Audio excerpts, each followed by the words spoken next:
तो बच्चों आज हम पढ़ने वाले हैं आपकी जो पोएम हमने पढ़ी थी dust of snow, first flight की पोएम है, फर्स्ट पोएम है और इसका आज हम पढ़ेंगे पार्ट 2 जिसमें हम देखने वाले हैं इस पोएम के question answers.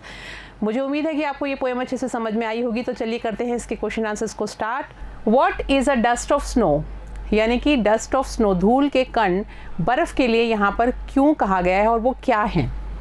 Dust of snow is a collection of a tiny particles of snow, यानी डस्ट ऑफ स्नो का मतलब है कि बहुत ही टाइनी मतलब होता है छोटे, और पार्टिकल्स यानी बहुत ही छोटे छोटे बर्फ़ के जो कण हैं उनके लिए डस्ट ऑफ स्नो कहा गया है।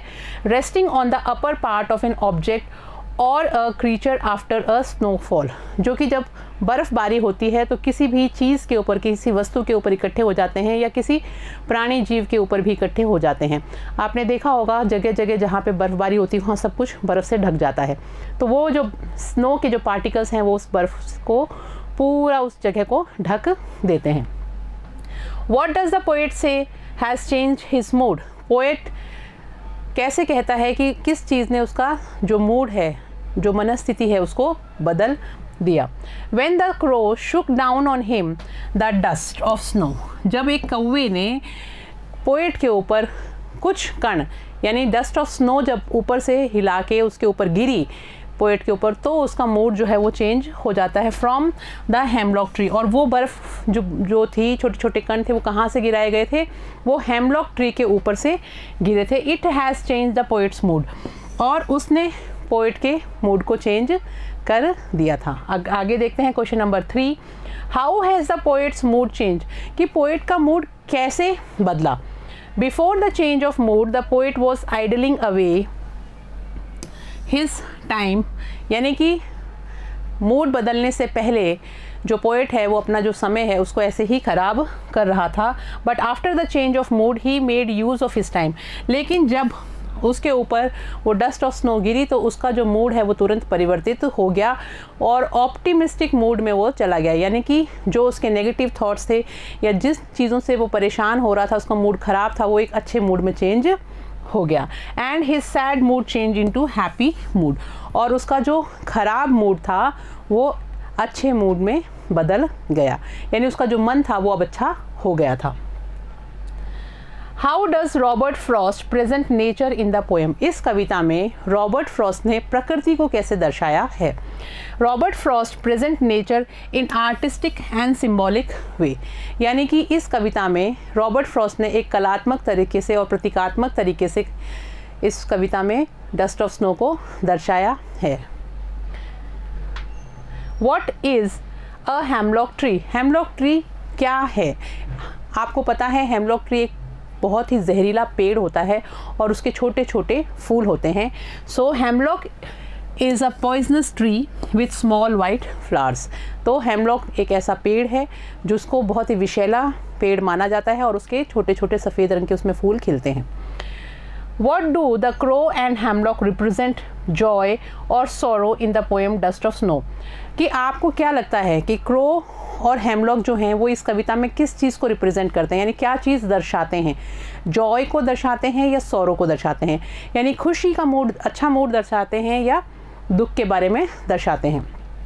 Crow and hemlock represent sorrow, crow और हेमलॉक दोनों ही दुखी भाव को प्रेजेंट करते हैं, उनको अच्छा नहीं माना जाता। The crow represents the dark and sorrowful side of nature, जो कौवा है वो जीवन के अंधेरे और दुखपूर्ण व्यवहार के बारे में बताता है। And the hemlock represents the poisonous side of the nature, और हेमलॉक ट्री जो है वो ये दिखाता है कि किस तरह से आपके जीवन में जो विषैला पार्ट है उसको वो रिप्रेजेंट करता है। Man faces both these things in different और in same time in his life, मनुष्य जो है वो अपने जीवन में या तो साथ में इन दोनों चीज़ों को महसूस करता है या किसी न किसी समय इनको ज़रूर महसूस करता है। जब उसका मन उदास होता है, उसको ऐसे लगता है कि मेरा ख़राब समय चल रहा है, तो वो जहरीला भी महसूस करता है, उस समय को ख़राब भी महसूस करता है और दुखी भी महसूस करता है, बहुत अपसेट हो जाता है उस समय, इस तरह का मूड उसका हो जाता है। The dust of snow stands for the Joy ray of hope, it makes the poet active once again and helps him to change mood, और डस्ट ऑफ स्नो जो है वो जैसे ही कवि के ऊपर गिरती है वो उसको एक्टिव कर देती है, यानी कि वो वापस से तुरंत जैसे बैठा हुआ था उसका मूड जो ख़राब था उससे वो स्विच हो जाता है और एक्टिवनेस आ जाती है उसके अंदर, वो वापस से काम करने के लिए उठ जाता है, वो क्रियाशील हो जाता है और बहुत ही अपने आप को एनर्जेटिक महसूस करता है और उसका मन करता है काम करने का। The poet active once again and helps him to change the mood. और इस तरह से जब वापस अपने जीवन को शुरू करता है, क्रियाशीलता महसूस करता है, एक्टिवनेस महसूस करता है, इस तरह से उसका जो मूड है वो डस्ट ऑफ स्नो जो है वो परिवर्तित कर देती है। चलिए आगे चलते हैं। What is the main theme of the poem dust of snow, यानी कि ये जो कविता है इसका मुख्य बिंदु यानी विषय वस्तु जो है वो क्या है। There are some simple actions that leave a great impact on human mind, कि ऐसे कुछ काम होते हैं जो मनुष्य के दिमाग के ऊपर बहुत ज़्यादा गहरा प्रभाव छोड़ देते हैं। The fall of dust of snow changes the poet's mood। उसी तरह से ये डस्ट ऑफ स्नो का जो गिरना है ये कवि के मूड को एकदम चेंज कर देता है, बहुत ही बड़ा परिवर्तन उसकी लाइफ में हो जाता है। इसीलिए ये जो कविता है डस्ट ऑफ स्नो, इसका जो थीम है वो इस चीज़ के ऊपर बेस्ड है। How does the poet present nature in his poem, कि कवि जो है अपनी इस कविता में प्रकृति को कैसे दर्शाता है। The poet presents nature in this poem is as a mood changer. प्रकृति को इस कविता में एक मूड बदलने वाला, मन बदलने वाला के रूप में माना गया है। Has sad thoughts are change with the simple act of nature, कि यानी जो उदास प्रवृत्ति पोएट इस समय महसूस कर रहा था और जैसे ही बर्फ़ गिरती है यानी नेचर उसकी हेल्प करता है उसका मूड चेंज करने में, तो वो जॉयफुल हो जाता है, वो खुश महसूस करने लग जाता है, उसके जो भाव होते हैं वो पॉजिटिव हो जाते हैं और वो अच्छी चीज़ें सोचने लग जाता है। जो वो अपना समय ऐसे ही ख़राब कर रहा था उसको वो काम में ले लेता है। तो इस तरह से प्रकृति जो है वो इस कविता में बहुत बड़ा रोल प्ले करती है। आगे देखिए, what does the dust of snow indicates. Dust of snow किस चीज़ को दर्शाता है।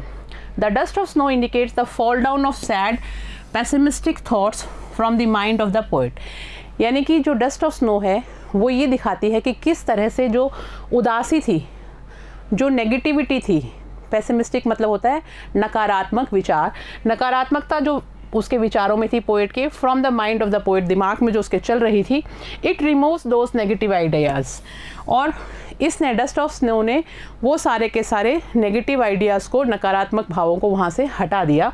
It indicates a change of mood off the poet, और इसकी वजह से कवि का जो मूड है वो बदल जाता है, उसका जो मन है वो बदल जाता है, वो अच्छे मूड में चेंज हो जाता है।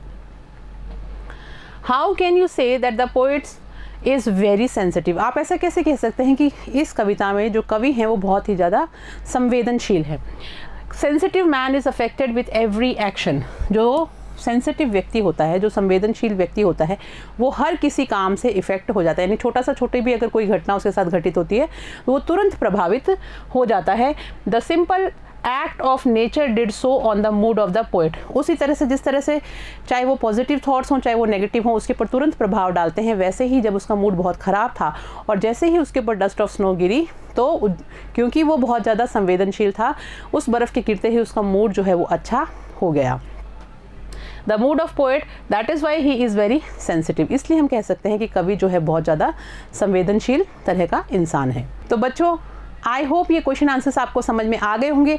नेक्स्ट क्लास में हम फिर से मिलेंगे आपकी सेकेंड पोएम के जो इंपॉर्टेंट क्वेश्चंस हैं उनके साथ में। तब तक आप लोग पढ़ते रहिए, खुश रहिए।